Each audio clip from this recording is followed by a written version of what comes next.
Hi, Thumos. Welcome back. Hope you're doing amazing. Let me ask you a question. You ever feel like you've been plugged into the source code? Like maybe you've had a rough life. Okay.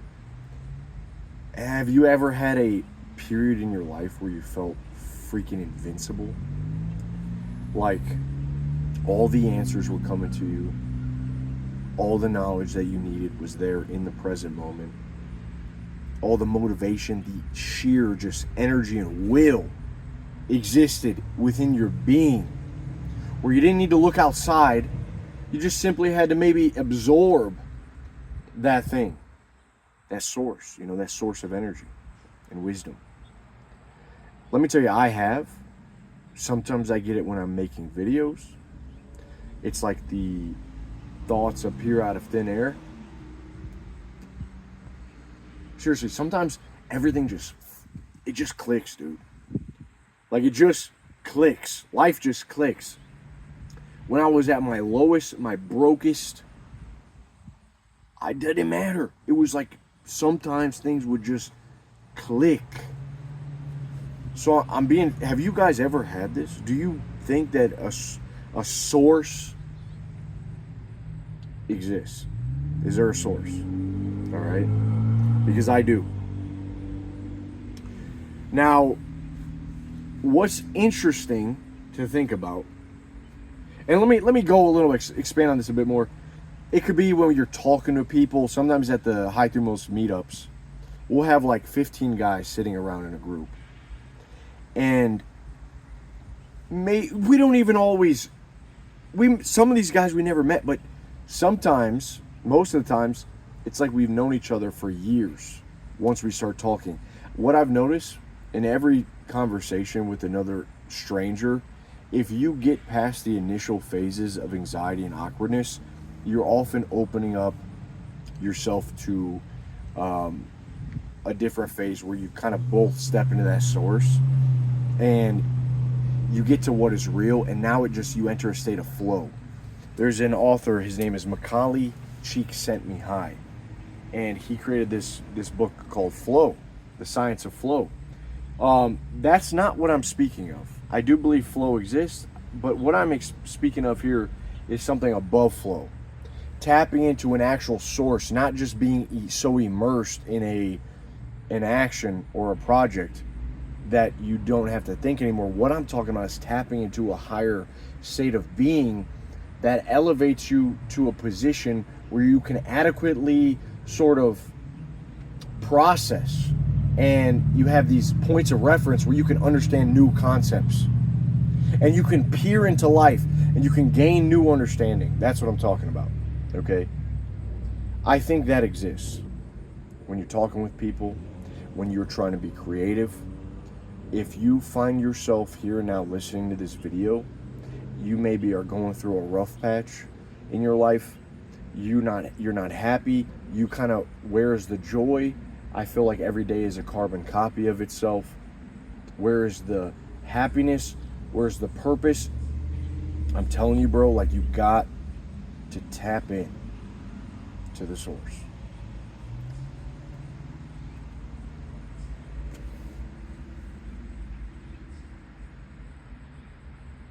So how do we do that? Let's go into it. We described what is the source. How do we tap into it? Well, first off, I feel like the walls are sort of closing in, dude. They're closing in. It's getting dark. It's getting dark out there. I do believe that when the walls close in, when you're cut off from the source, you sort of enter a state of nocturnal consciousness. Let's call it that, nocturnal consciousness. You're in the dark. You're awake, you're living, you're not fully there. Your actions become more automatic. You're imaginative, your imagination becomes a little more fruitless. You kind of lose that imagination that you had. I think this is intentional. Now, let me digress for a second. I think life is great. I think we live in great times. Everything's good. I do believe, however, that we live in a very interesting time where we're not really equipped to handle the algorithm and the soulless existence of computers, too much data, too many faces, global awareness. I think that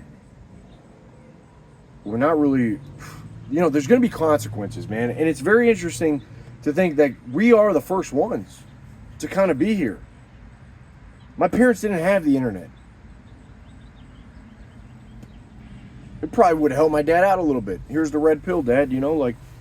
Let's hear what these guys are saying and then get over it. But you could have probably used a bit of the red pill. But, our parents didn't have the internet. They didn't have what we have now. They didn't have the YouTube, the Twitter, all this bullshit. So the walls are closing in, right? I think it's very important, you and me, that if we're going to read books, we need to almost read books that were pre-internet era. We almost need to seek out art that was pre-internet era, before it was untainted by the algorithm. That's a thought that's been cooking up in my head. It's been frying up. All right? This last week, and do I talk about this? Sure, I'm just going to fucking talk about it. I think we almost need to return to a place where the art and the myth, the stories, the mindsets were not corrupted by algorithm, by cold, hard, rigid algorithms. Nietzsche, when he was writing his books, I've said this multiple times, he said, when I'm writing, I don't read other people's stuff because I don't want it to taint my thoughts. I don't want it to be dyed the color of their thoughts. A lot of times, we are actually dyed by the things we view. We're tainted. And the algorithm sort of reinforces these walls. The walls are closing in, dude. Isn't that Star Wars where, like, they're stuck in this little room and the walls start closing in? What movie is that?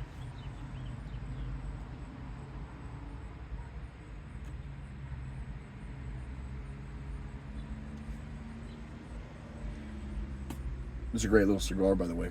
A Fuente. Gran Reserva. Very nice. I think this was a smaller one. Robusto. Very nice. So it got me thinking, if everyone is beginning to experience a world where computers are running the show, okay? It is. Computers don't have a soul. It's beginning to pull you away from accessing that source. That's what I mean by the walls are closing in. Because you're almost like Plato's cave. You're in this cave, existing within this cave. There's a world on the outside. There's a source that you can be tapped into if you allow yourself to have the time to tap into it. But when you're bombarded by news and images and fear, okay, and voyeurism and seeing too much and hearing too much, too many sounds, too many ideas, too many, dude, a lot of things you see online is like more than ever you see people dying. You be on YouTube, whatever, Twitter, you just see someone fucking dying. It's like, what is this? What's going on? Never before could you see all this shit. The walls are closing in, man. And I think it's blocking us from this God mind, from going to a place where the answers are given without an agenda. There is a place of existence that you can tap into through your daily life where you are tapping into that source that gives you the answers and even possibly the questions that you must ask yourself. In filth it shall be found. The places you don't want to look because maybe you're distracted, but there's a place where you tap into that gives you the answers you need without an agenda, without an algorithm, without a brand trying to sell you something. That exists. You and me are in a very, very interesting spot, dude. Because we've never had to deal with this as humans. Okay? And we'll get into a bit more like it's intricate, it's precise. We got to figure this shit out together. So please, in the comments, post something.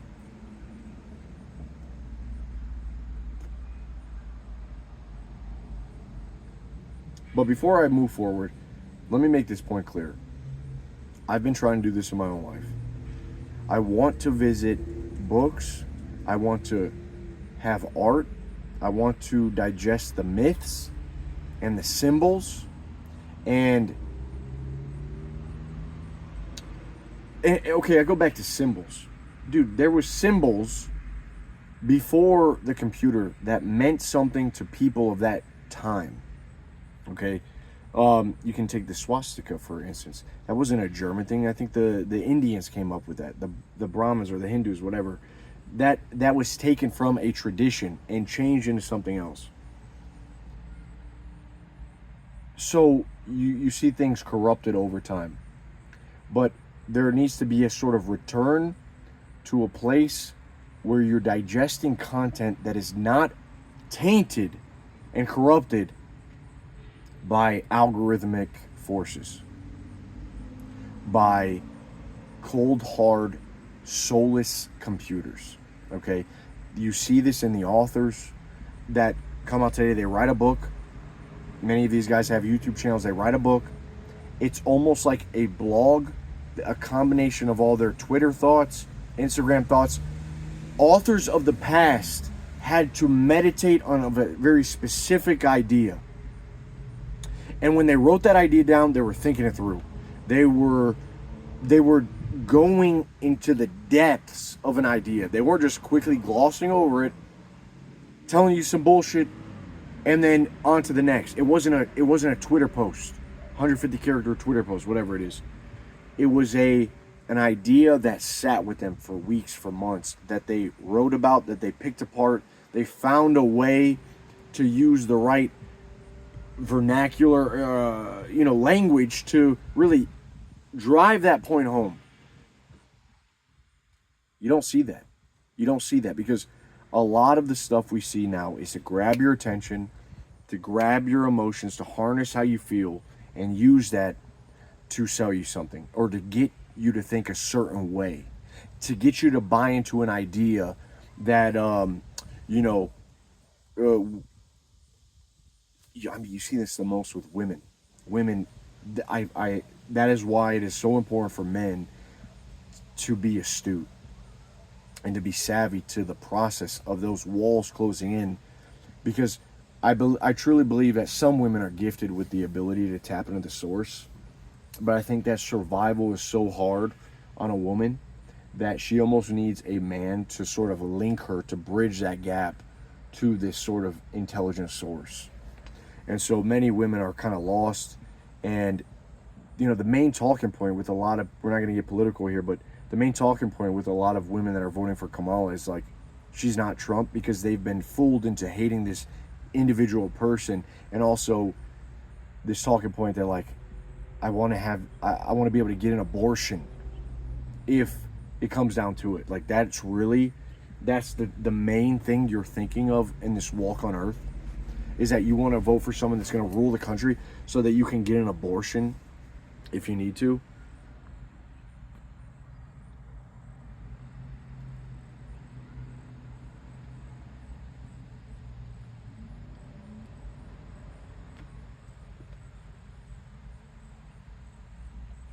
So I believe it's going to fool a lot of people. You need to be of high thumos. You need to have your intelligence, dude. And if you don't, if you're only worried about women, if you're only worried about like these girls getting laid, getting a girl on dating apps, if you're worried about your dumb bullshit no-fap streak or your little war with prawn,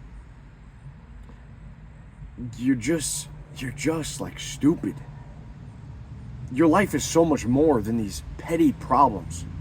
Your life is so much more than like entertaining a female and making her love you. Like, be more than that, where she is obsessed with you, right? Like, your life is so much more than these things you give your attention to. But that's part of the game. That's part of the walls closing in. You're being told what to focus on. I saw this channel the other day, Ho Math. The amount of losers that are in the comments that eat this shit up for breakfast.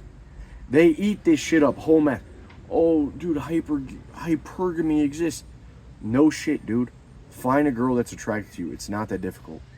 Your whole life is based on this shit. Dude, you're not going to do anything great. You're not going to get anywhere in life. Good luck. I don't even care to talk about it. It's sad. I really want to. I'm almost like, with a lot of the guys even on this channel, dude, let's like move on from bullshit. In our group, whenever someone comes in and they talk about NoFap, we just like, we internally cringe. We're like, bro, you're still focused on this shit, bro. What are you doing? What are you doing, man? But not everyone can see, okay? That's just how it is. Not everyone has the eyes to see. Some people are so buried beneath a ton of shit that they can't see. It's very difficult. That's why I said the group is not for people new to self-improvement. You guys want a group new to self-improvement, go join Hamza. Go do one of these groups. But the walls are closing in. And this nocturnal consciousness. Okay? When I was growing up, this is a big thing. I think we see too many faces. You know, a baby needs to see his mother's face or he goes crazy. I think too many faces as a man makes you go also crazy. I think it causes autism. I think it causes a sort of paralysis in the action, in the man.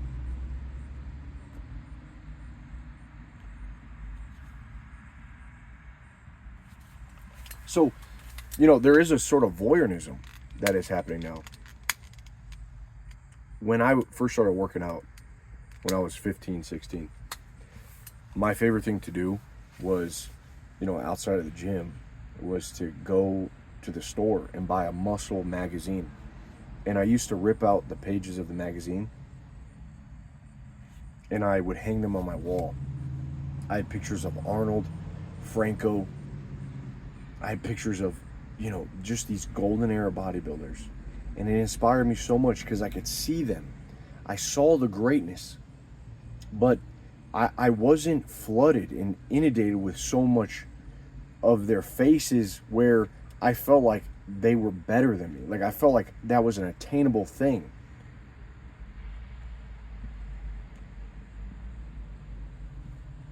When I got access to the internet, because we really never had it in my house, I got access and I started seeing so many different faces and characters and like legends, you know, GOATs, that I almost believe that seeing too many of these GOATs is not good. Like, you see too much and you do too little. Whereas when you don't know what other people are doing, you almost try, you know. So that's a wall. That's a wall keeping you from being tapped into the source. It's a wall. Even the word itself, as the language progresses, and this could be also said, it's decaying, but goated, you know, to say someone is goated takes away the actual meaning of the greatest of all time, because I'm not a GOAT. I'm not a legend. Not everyone is goated because they made a cool performance. Was it really the greatest of all time? You know, we've seen so much. We see the murders, the people dying on Twitter, we become numb to it. We see the top 10 highlight reels of the best sports and, you know, the feats. We sort of lose this idea. These people have lived their entire life for this moment.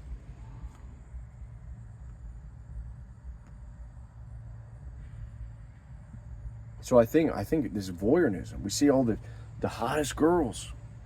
We see all the wonders of the world in one day. A king couldn't even do this, man. In his whole lifetime, you couldn't see him. You just go online and look at it all. So it kind of kills you, in a way. It kills the spirit, and it's like, well, of course you're gonna be depressed because you just saw everything. You're just seeing what's there to strive for, man. What's there to strive for? So the man has to put up the precautions of like, do we let ourselves see too much? So seeing too much, too many faces, too many places, too many ways. You know, I think we see a little too much. Pre-internet, books and art, I think are the way. Again, these artists like Leonardo da Vinci, Wagner, Beethoven, these classical music was filled with soul.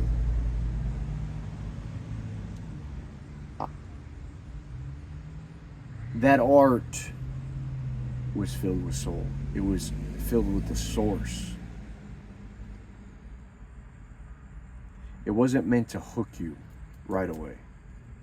It was meant to find meaning within that. When you see some of these French paintings, I went to a museum.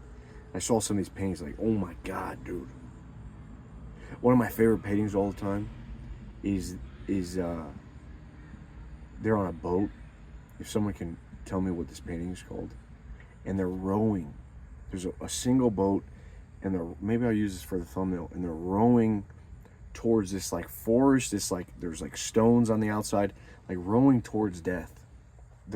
I almost feel like that's us right now, dude. Like we're rowing towards this place.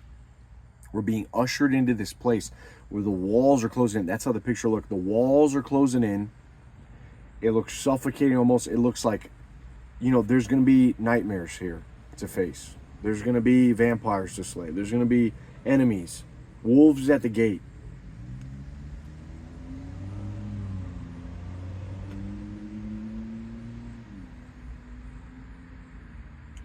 So art can inspire you from a time that the men who created the art were inspired by the source. The authors were inspired by sitting with God, sitting with the idea, with a pure agenda, with a righteous disposition to convince, to persuade, and to clarify an idea to the masses. But I think that's a tricky place. We don't see that, man. We don't, because there's too much incentive to sell. There's too much incentive to fool, to persuade. Not just ideas, but into other stuff. I know this. You know, even our myths. Look at what they've done to the Avengers. They made Thor fat. How dare they do this, dude? Thor, Odin's son. They had the audacity to make him fat. They had the audacity, and think about having a kid. I mean, this may seem like, okay, no big deal, because you know Thor, dude. You know Thor on a different level. As like this god of lightning. Even in the God of War game, they made him a fat, drunk bastard. Was he in the Poetic Edda or whatever it's called? Whatever the Norse mythology, I don't know. But you know him as this character. To weaken that character, to perpetuate that to the younger generations, that's what your kids will see. You will have to explain, you know, Thor's a badass dude. Thor's a badass guy. This is foolish.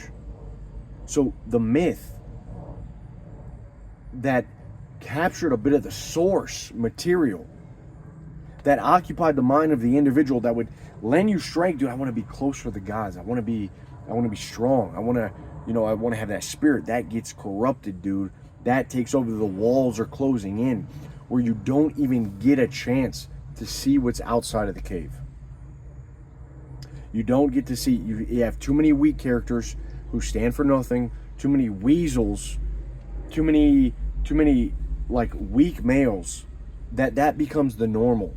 that you don't. I'm telling you, we're the first generation to go through this shift. So a lot of us see it. Many of us don't even question it. A lot of us see it, we can laugh, but this is not going to be how it is, man, in 10 years. Like when all the little babies that are born today, these myths are long time ago. They're in the past. You're going to have to teach these guys what the real way is. Don't see too much. Pay attention to what is important.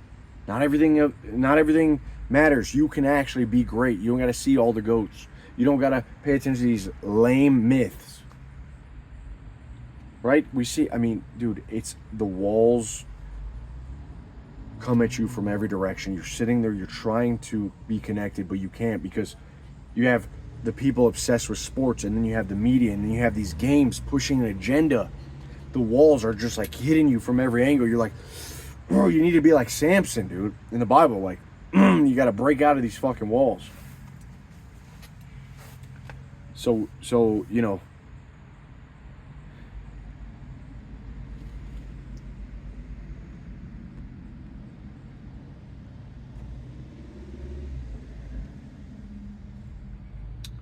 I would spend some time by yourself, perhaps reading the old books, having more conversations, because we need an antidote to this.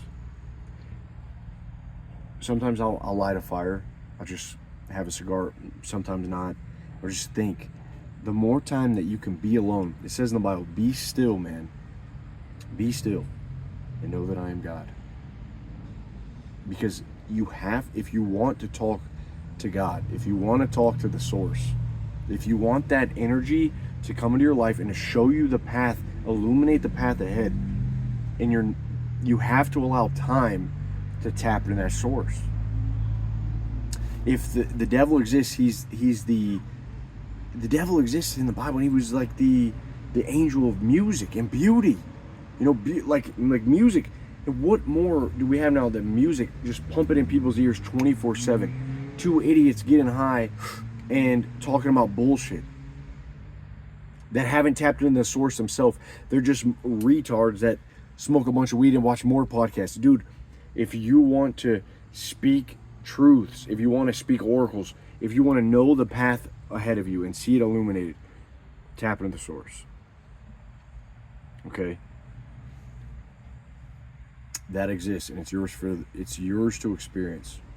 But if you're just running around and you don't take your life seriously because you're always busy, as Kierkegaard said, if you are always busy and you don't take your life serious, if you're always doing something, you always need to drive with music, you always need some podcast in your ear, you always got to be listening to something, always have a YouTube video. If you can't sit there and read a book 10 pages a day, if you can't have a conversation with a stranger, if you can't like enjoy yourself and learn to contemplate life and to not be like sold on this cult of work, this sort of David Goggins, always be grinding, always Gary V, always be hustling, dude, you are buying what they're selling. You are willingly allowing the walls to close in on your life.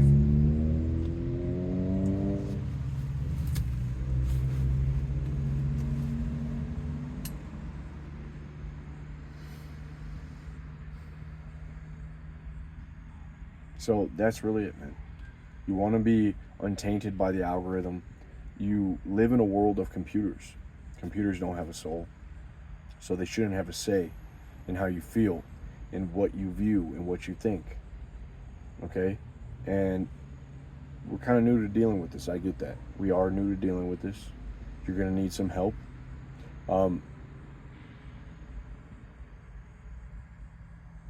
Careful what you allow yourself to watch. Be careful what you allow yourself to partake in, because if you reach into that thing, it reaches back into you, and your soul has died as a consequence. Your soul begins to change of color. Guys, I hope that you enjoy this conversation. Maybe give you some thoughts. You know, these are things I think about. Just wanted to speak to you. And come join us in the Brotherhood. I'd love to speak to you. We got to figure some shit out, all right? You need a strong group at your back? Come join us. I'll see you soon. Peace.